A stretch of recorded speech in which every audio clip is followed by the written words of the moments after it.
Bonjour à tous. Je vais vous faire un discours sur le droit international. Je commence. Le droit international, c'est l'ensemble des règles juridiques qui régissent les relations entre les États. Les normes de droit international sont composées de textes ratifiés, c'est-à-dire signés, par plusieurs États. On a des accords, des conventions, des protocoles et des traités internationaux. Ces normes peuvent être bilatérales, c'est-à-dire entre deux États, ou multilatérales, entre plusieurs États. Les États qui signent ces accords s'engagent à mettre en application ces normes sur leur territoire. Le droit international a de nombreux domaines d'intervention, comme la guerre, le commerce, la mer ou encore l'espace. Et c'est la Cour internationale de justice, qui se trouve à La Haye, qui a pour mission de régler les différends qui lui sont soumis, conformément au droit international.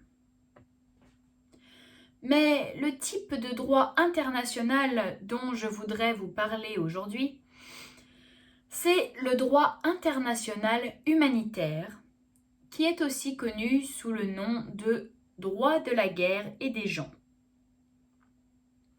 Le but de ce type de droit est de limiter les effets de la guerre, en particulier à l'égard des populations civiles et des personnes qui ne participent pas ou qui ne participent plus au conflit, comme c'est le cas des prisonniers de guerre ou encore des réfugiés. Et c'est d'ailleurs au nom de ce droit international humanitaire que les États-Unis d'Amérique ont récemment accusé le régime syrien de Bachar al-Assad et le gouvernement russe de Vladimir Poutine de violation du droit international. En effet, l'Amérique a condamné avec la plus grande force, je cite, les frappes inexcusables menées par la Russie et par la Syrie contre les populations en Syrie. En effet, il y a 15 jours, des bombardements contre des hôpitaux et des civils ont aussi été signalés par l'Observatoire syrien des droits de l'homme. C'est une ONG qui siège à Londres et qui a des informateurs sur le terrain, c'est-à-dire en Syrie. Une commission de l'Assemblée générale des Nations unies a d'ailleurs rapidement condamné à son tour les frappes russes et syriennes contre les civils en Syrie et notamment dans la ville d'Alep. Il y a eu une résolution non contraignante qui a été présentée par l'Arabie saoudite et qui appelle à un cessez-le-feu pour faciliter le règlement du conflit. Donc les Américains semblent avoir raison, il s'agirait bien là d'une violation du droit international par les gouvernements russes et syriens. Cependant, cela me paraît un peu ironique d'entendre ces accusations de la part de l'État américain quand on connaît le nombre de lois internationales qu'ils ont eux-mêmes violées par le passé. Et je ne parle pas d'un passé si lointain que cela.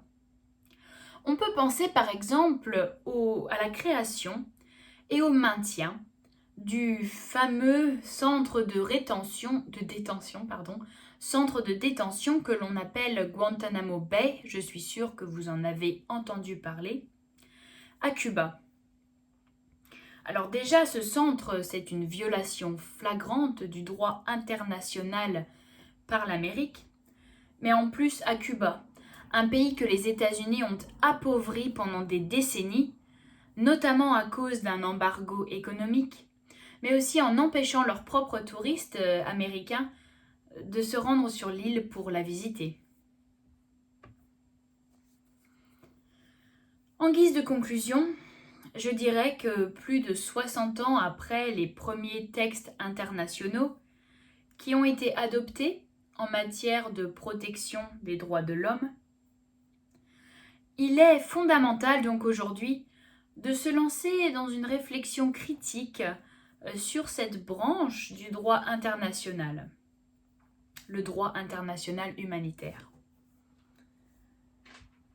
La raison en est que le droit international humanitaire semble aujourd'hui remis en cause par certains États, et notamment par des États qui ont pourtant une longue tradition démocratique et de respect des libertés.